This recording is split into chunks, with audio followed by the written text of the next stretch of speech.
Ok. Alors, bon, ben, comme vous le savez, bonsoir déjà, bonsoir à toutes et enfin à tous, pour ceux qui regarderont en replay aussi.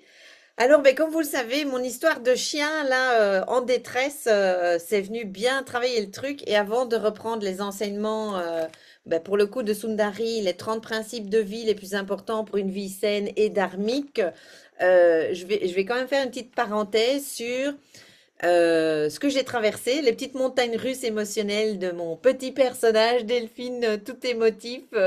Mais au-delà de la tempête émotionnelle, c'était hyper intéressant de voir, parce qu'à force de pratiquer ce détachement, hein, la fameuse discrimination, Viveka, en bon sanskrit, comme le Vedanta nous l'enseigne, ben c'est vrai que plus je pratique, plus ça devient automatique, facile, naturel, et plus du coup, et ça, je suis sûre que vous vous en rendez compte aussi, plus on voit le personnage en fait, plus on se rend compte des couches de l'esprit et des jeux d'esprit pour le coup et des niveaux de manipulation, de tergiversation, de nœuds, et à quel point c'est fou comme on essaie toujours d'obtenir des trucs, on se fabrique des excuses, etc., etc.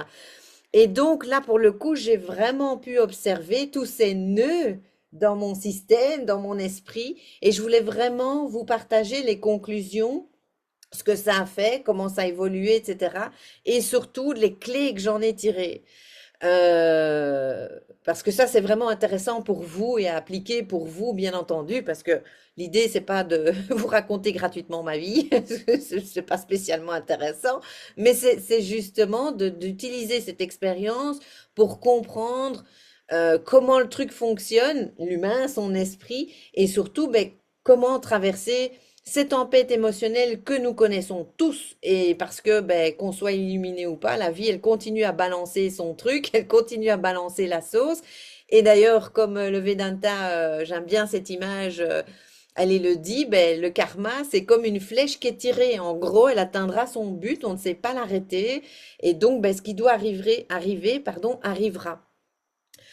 Alors, j'ai noté, parce que il y avait tellement, tellement de trucs qui me venaient, tellement de trucs à vous partager que j'ai noté vraiment les points essentiels pour pas partir aussi dans tous les sens comme j'ai l'habitude de le faire. Donc, première chose, nous sommes définitivement la source de nos problèmes. Nous sommes à l'origine de nos souffrances. Nous créons le scénario. Ça a l'air contre-intuitif dans le sens, non mais attends, moi je décide pas de ce qui se passe dans ma vie. Effectivement, c'est pas moi qui décide des événements, des objets, pour parler en védique, dans le sens tout ce qui est à l'extérieur de moi, que ce soit les gens, les événements, etc. C'est pas moi qui choisis, je n'ai aucune prise là-dessus. Par contre, c'est définitivement moi qui me fais des histoires autour de ces événements. Ça, c'est clair et net. Parce que je souffre, non pas tant parce qu'il se passe X, Y ou Z, je souffre parce que j'ai des idées sur X, Y ou Z. J'ai constaté, comme je l'ai dit en intro, que mon esprit est super tortueux et je ne suis pas la seule et hyper manipulateur. Plus j'avance, plus je vois les manipulations, plus ça devient. Allez, je fais péter les couches au fur et à mesure. Vraiment, l'esprit est vraiment une machine extraordinaire, multifacette, à multiniveau. Je comprends aujourd'hui toute l'ampleur euh, de la purification de l'esprit, parce qu'en Vedanta, on apprend très vite que l'illumination, c'est pas le tout. Après, le job, il continue en fait. L'illumination, pour rappel, pour le Vedanta, c'est juste soulever le voile de l'ignorance, c'est juste comprendre et avoir intégré et savoir que vous êtes le soi, que ça, c'est votre identité primaire, la première. Ensuite, vous avez un personnage, un petit humain, etc., que j'appelle régulièrement le petit poulet sans tête, hein, tendrement, pour lequel j'ai beaucoup d'amour, de compassion et d'empathie. Mais donc, euh, après ça, l'esprit ça, allez, la purification de l'esprit continue. À savoir, après ça, la vie va continuer son cours, elle va continuer à balancer la fête, et donc, ça va continuer à émerger les émotions, tout ce qui est caché dans le corps causal, et c'est à chaque fois l'occasion d'aller faire sauter le truc. À chaque fois, c'est l'occasion de faire viveka, la discrimination, dire je ne suis pas ça. Mais au-delà de ça, d'affronter le truc et de voir là où je me prends encore à fond les pieds dans le tapis par rapport à mes scénarios qui sont basés sur tout simplement mes idées, mes jugements, ma façon de voir la vie. Et ça, c'est vraiment propre à chacun, c'est ultra individuel et vous avez définitivement du pouvoir là-dessus. Hier, dans le vocal que je faisais dans notre groupe privé, je vous disais, c'est fou comme je me rends compte qu'en fait, j'ai beaucoup de pouvoir sur cet esprit, mais j'ai tellement pas l'habitude de contrôler les talons sauvages. C'est l'image qui me vient là au moment où je vous parle. Je vois un cheval sauvage qui est un peu fou et à qui j'ai laissé en fait toute la liberté. Et il est tellement taré maintenant que j'ai du mal à contrôler la bête. Mais à force, on reprend le contrôle. La première chose, c'est déjà de savoir que nous n'avons jamais perdu le contrôle. Nous sommes le soi et nous sommes en paix derrière cet étalon fougueux qui fait ses cabrioles. Donc, je souffre parce que deux choses. La première, vous la connaissez, je vous le dis en long et en large, parce que je n'obtiens pas ce que je veux. Ça, tous les sentiments, les émotions négatives, c'est parce que vous n'obtenez pas ce que vous voulez. L'esprit, le personnage, est un enfant extrêmement capricieux, immature et capricieux. Et c'est OK, il n'y a pas à avoir honte de ça. Et je souffre aussi parce que je ne sais pas ce que je veux. Je me suis rendu compte que parce que mon esprit était aussi tortueux, manipulateur, etc., même là, c'est comme si ça construisait un mensonge au-dessus d'un autre mensonge, au-dessus d'un autre mensonge, qui fait que je crois que je sais ce que je veux. Mais quand j'ai vraiment, vraiment pris le temps de m'asseoir entre moi et moi et d'aller plonger dans le truc, je me suis rendu compte en fait que ce que je croyais vouloir, c'était même pas ça, qu'il y avait des couches derrière. En fait, c'est un petit peu ce que j'appelais dans le temps, à mes débuts, le pourquoi du pourquoi du pourquoi du pourquoi. On n'a pas l'habitude d'aller vraiment, vraiment enquêter. N'oubliez pas que le Vedanta, finalement, c'est l'art aussi de l'investigation. C'est d'aller creuser, creuser, creuser, creuser. Et c'est vrai, on prend rarement le temps, quoi. Et donc, j'ai été creuser, j'ai été fouiller la merde, comme on dit en bon français. J'ai été chercher vraiment ce qu'allait se cacher derrière. Et j'en ai sorti trois clés. Parce qu'évidemment, du coup, j'ai enfin pu voir là où était mon mal-être, là où était le problème. Et je vais partager avec vous trois clés par rapport à ça. La première, c'est je dois être absolument et catégoriquement honnête avec moi-même. Quand vous rencontrez une frustration, un problème, vous êtes triste, machin, etc., de nouveau, de un, vous avez créé cette souffrance, de deux, parce que vous n'obtenez pas ce que vous voulez, de trois, allez voir ce que vous voulez. Ça, c'est ma première clé. Et quand vous plongez, quand vous faites le pourquoi du pourquoi du pourquoi, soyez ferme avec vous-même, soyez absolument, catégoriquement, ultra honnête.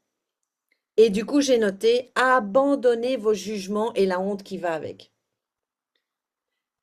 Parce que pourquoi je vais pas voir le truc? Parce qu'il y a un sentiment de honte derrière. Parce que j'ai honte de ce que je pense parfois.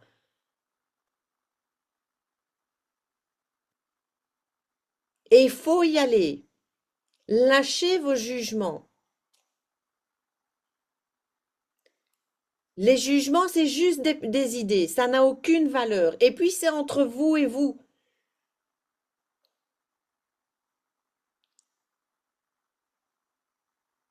Vous ne pouvez pas être en paix si vous ne vous aimez pas. Vous ne pouvez pas vous aimer si vous ne vous prenez pas à 100% comme vous êtes. Le bon comme le mauvais, pour le meilleur et pour le pire. Il faut affronter ces démons, pas dans le sens de vouloir les changer, les purger, mais juste de les regarder en face et dire, OK, ça c'est là. Parce qu'il y a toujours une bonne raison pour laquelle ces démons, entre guillemets, sont inclus dans le personnage. dans le monde d'illusion qu'est Maya, n'oubliez pas que tout est duel. N'oubliez pas comment elle s'appelait cette loi hermétique, la loi de la correspondance. Nous avons tous toutes les facettes en nous, du bon comme du mauvais. Nous sommes tous capables du pire à un moment donné. Et c'est juste la nature des choses. Il ne faut pas aller avoir peur d'aller dedans. Donc, allez-y. N'ayez pas peur. Lâchez vos jugements. Comme si vous étiez Dieu lui-même qui voyait de toute façon à travers vous et que vous savez qu'il a un amour inconditionnel pour vous. Donc, c'est OK. Donc ça, c'est la première clé. La deuxième clé, j'accepte et je ne résiste pas face à Ishvara. Ça a été ma deuxième grosse leçon in my face. Ne résistez pas à ce qui se présente à vous. Et au moment où je dis ça, je vois Isabelle qui se retourne, probablement qu'il y a quelqu'un qui a fait un bruit ou qui l'a appelé ou je sais pas quoi, peut-être probablement ton mari qui crie au secours ou je sais pas quoi. Et ne résistons pas. Ne résistons pas. Pile au moment où je dis ça, tu vois Isabelle?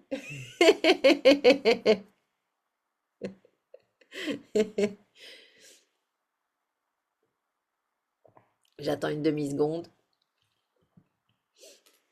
Donc ça ne sert à rien de résister à Ishvara. Parce C'est que là. c'est ça, en fait, tu vois. C'est la boule à facettes. Et la boule à facettes, de voir, c'est toujours bien de voir tes qualités. Mais tes Oui, défauts, t'as un petit peu de mal, hein. Moi, je raconterai des trucs après, mais il y a encore des points sensibles. ça marche. Ça marche. Pas de souci.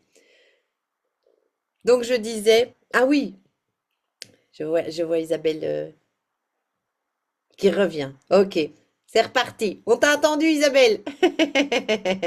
Pas de souci. Donc je redémarre. Donc j'accepte et je ne résiste pas face à Ishvara. Ishvara, c'est l'intelligence qui est aux commandes de Maya, ce monde d'illusion, cette 3D, 4D, etc. Ishvara, c'est ce qu'on appelle Dieu, l'univers, et donc c'est ce qui crée les hommes, les plantes, les planètes, les galaxies. Donc on ne veut pas se frotter à lui. Ça sert à rien de refuser ce qu'il est en train de mettre en place. Comme je dis toujours, Ishvara a une vue collective sur l'existence. Il pense collectif, il ne pense pas juste Delphine. Il maintient, il maintient l'équilibre. En fait, j'étais en train de penser Ishvara dans le Vedanta est aussi celui qui crée, qui maintient et qui détruit. Pour le Vedanta, c'est tout à fait dans la nature des choses que Dieu lui-même crée. Il crée des humains, il crée des galaxies, il crée des planètes, il crée des animaux. Il les maintient. Il n'y a qu'à voir l'abondance qu'il y a sur la planète pour nourrir les animaux, les humains, etc. Mais il détruit aussi. Ishvara est aussi celui qui détruit. Dans ce système d'illusion Maya 3D, de nouveau, s'il y a la vie, il y a la mort. Et d'ailleurs, tout ce qui naît meurt sur cette planète. La planète elle-même, on sait bien, est amenée à disparaître. Donc c'est intéressant de comprendre ça, de comprendre la puissance, de comprendre le jeu, comment il fonctionne, et du coup de réaliser que ça ne sert à rien. Si je suis face à un événement, comme l'histoire de mon chien, si je suis face à un événement, ça ne sert à rien de lutter contre ce qui est. Ça, c'est la clé numéro 2. Accepter l'événement. Vos souffrances viennent aussi du fait que vous refusez ce qui est en train de se passer. Vous ne voulez pas que ça se passe comme ça. Sauf que vous n'avez rien à dire dans l'histoire. Donc là, ça ne sert à rien, vous perdez votre énergie, ne luttez pas. Troisième clé finale. Par contre, là où vous avez du pouvoir, c'est, j'ai noté, je choisis exactement comment je veux répondre. Et la façon dont vous allez répondre doit être en total alignement en fonction de votre niveau de conscience du moment.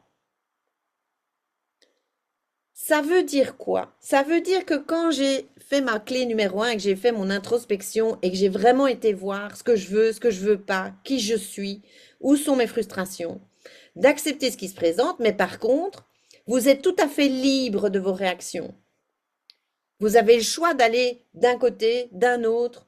C'est tout à fait OK. Et la seule chose que vous avez à faire, c'est d'être en total, total, total alignement avec qui vous êtes dans l'instant T. Ne cherchez pas, comme je vous disais dans mon vocal, à un moment donné, je ne savais pas quelle décision prendre, aller à gauche, à droite, etc. Et je voulais faire la bonne fille et ben, du coup pratiquer le dharma, être aligné avec les lois universelles, ne nuit pas. Sauf que c'était pas ce qu'à l'intérieur j'avais non plus. Donc j'étais pas alignée avec cette pensée. Je cherchais à faire bien, genre la bonne fille, oh, l'enseignante spirituelle, donc il faut que elle casse qu'elle coche toutes les cases, pardon.